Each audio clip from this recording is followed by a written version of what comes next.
Hello everyone, welcome back again in new video lecture. Dear students, in this video lecture we'll talk about ASA congruence rule, that is angle side angle. So first of all, let's have a look on the definition. ASA congruence rule means if two angles and the included side of one triangle are equal to the two angles and the included side of another triangle, then the two triangles are congruent. In simple words, if we say if two triangles have two equal angles and the side between those angles, you can say included side, equal, then the triangles are exactly in same shape and size. You can say the two triangles are congruent, right? So dear students, imagine two triangles. Let's talk about, we are imagining two triangles, triangle ABC and triangle DEF. So given angle A is equals to angle D, angle C is equals to angle F, then side AC equals to side DF. When we follow these three conditions, what we get? Triangle ABC becomes congruent to triangle DEF by ASA rule. So dear students, let's visualize this concept by GeoGebra. Before this, I want to discuss why ASA works. Dear students, once two angles and the included side are fixed, the third angle is automatically fixed by using angle sum property. And the shape and the size of the triangle are completely determined, so only one unique triangle is possible, no variation is there, right? So dear students, let's visualize this firstly. Okay, so dear students, we are going to visualize ASA congruence rule. For this, let a point A, B and a line segment AB. Then we'll draw an angle A of measure 50 degree. We'll join this with drawing a ray. Then mark a point A dash. We'll draw a line. We'll draw an angle at point B of measure 60 degree. We'll form a line. We'll draw a line passing through this angle. Yes. Next we'll mark the point of intersection as C. So what we did so far, we have taken a line segment AB of fixed length, which is of 6 centimeter. We have taken an angle A of measure 50 degree, B of measure 60 degree. So we'll draw another triangle. First of all, let's find the, we'll draw another triangle. Let's take a point D, E, draw a line segment of measure 6 unit.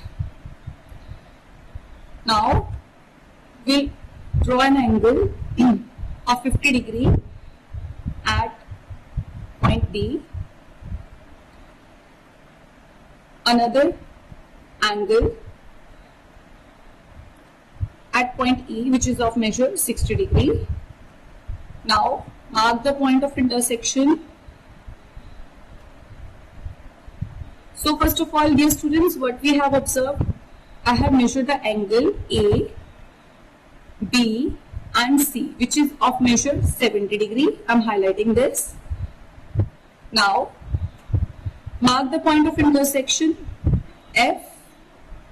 Now dear students, we have taken two triangles with angle 50 degree and 60 degree, two equal angles 50 degree and 60 degree, and one equal line segment of measure 6 units. Now we will visualize whether the remaining angles and sides are equal, whether these two triangles completely superimpose. In other words, we are going to visualize whether these two triangles are congruent or not. So dear students, let's find the measure of angle DEF. Sorry, DFE. So dear students, you observe this angle is also 70 degree. You can say angle B is equals to angle F. Now let's find out the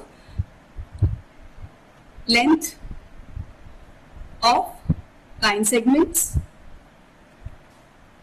Yes, the line segment AB is of measure 5.53 and BC is equals to 4.89. Now we are going to check whether these measurements are same in another triangle DEF. Let's find out. So dear students, AB is 6 unit as we have mentioned earlier. Now we see the DE, the measurement of DE is 6 unit. Now let's find the remaining measurements. Yes, DF is 5.53 which is equal to AC. Now let's find the remaining length. Yes, dear students,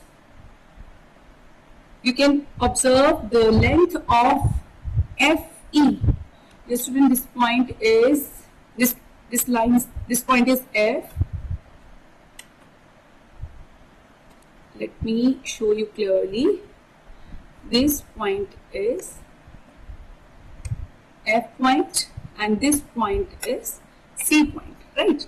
So dear students, the length of FE is 4.89 which is exactly equal to line segment CB. So what we have observed so far, when we have taken two angles, angle A, angle B of equal measure with angle D and A, and the line segment is equal, included line segment is equal, then what we found two triangles are congruent because the remaining sides and angles are equal. Dear students, if we coincide these two triangles, it completely superimpose each other.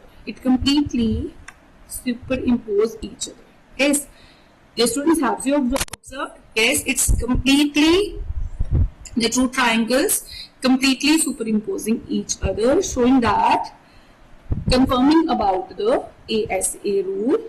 So dear students, now we will talk about more about this rule.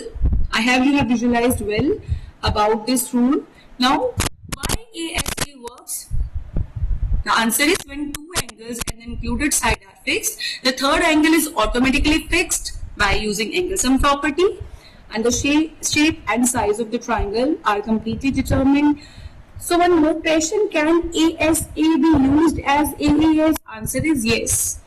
If in practice ASA and AAS both lead to triangle congruence because of angle sum property of triangle, which says sum of interior angles in any triangle is 180 degree.